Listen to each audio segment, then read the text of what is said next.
हमें सदा अच्छे कर्म करने चाहिए, क्योंकि हम जैसे कर्म करते हैं वैसा ही हमें फल मिलता है। इसीलिए सदैव ऐसे कर्म करें जो भगवान को अच्छे लगें।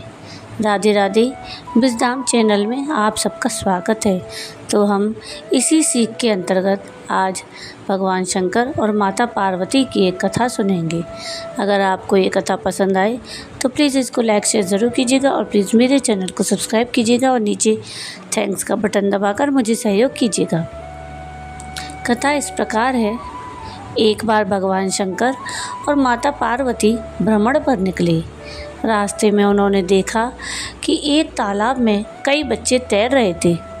सभी तालाब के किनारे से छलांग लगाकर तैरने का आनंद ले रहे थे।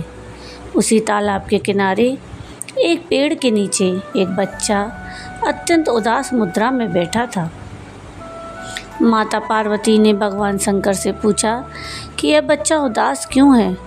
तो भगवान ने कहा, पार्वती, उस बच्चे को ध्यान से देखो।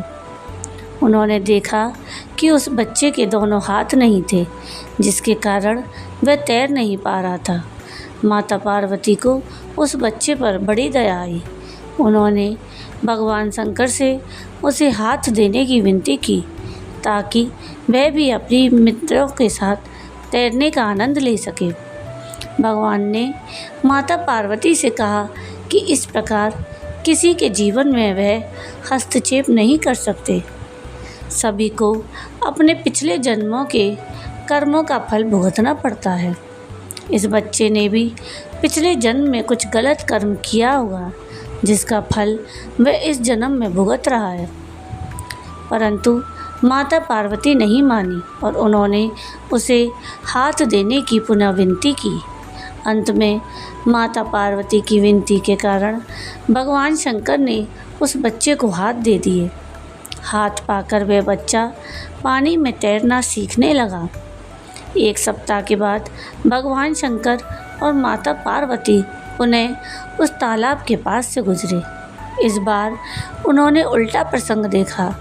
वहाँ केवल वही बच्चा तैर रहा था और बाकी सभी बच्चे तालाब के किनारे बैठे थे। तो माता पार्वती ने पूछा कि यह सब क्या है।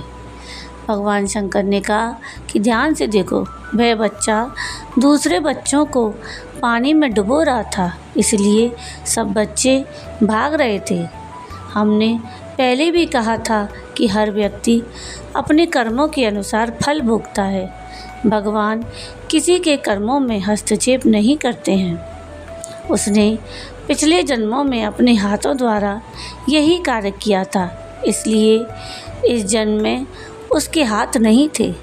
हाथ देने से गत जन्म के कर्म वह पुनः करने लगा है। दान सदैव उचित व्यक्ति को ही देना चाहिए।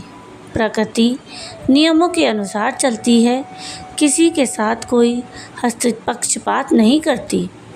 उन्होंने आगे कहा कि आत्माएं जब ऊपर से नीचे आती हैं तो अच्छी ही होती हैं, किंतु कर्मों अनुसार कोई अपाहिज बन जाता है तो कोई भिखारी, कोई झुग्गी में तो कोई बड़े महलों में रहता है। अगर कोई बुरा काम करता है तो उसका भुगतान तो उसे करना ही पड़ता है। तो बच्चों, इस कहानी से हमें यह सीख मिलती है कि हमें सदैव अच्छे कर्म करने चाहिए। हम जैसे कर्म करते हैं वैसा ही फल पाते हैं। जो अच्छा कर्म करता है वह भगवान को अच्छा लगता है। जो गलत कर्म करता है वह भगवान को अच्छा नहीं लगता। इसीलिए हमें सदैव ऐसे कर्म करें जो भगवान को अच्छे लगें। तो ये थी कथा भगवान शंकर और माता पार्वती की। आपको ये कथा कैसी लगी मुझे कमेंट करके ज़रूर बताइएगा।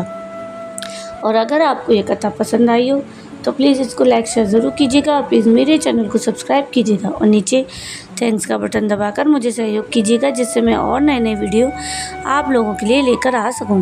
वीडियो पूरा देखने के लिए थैंक यू। राधे राधे।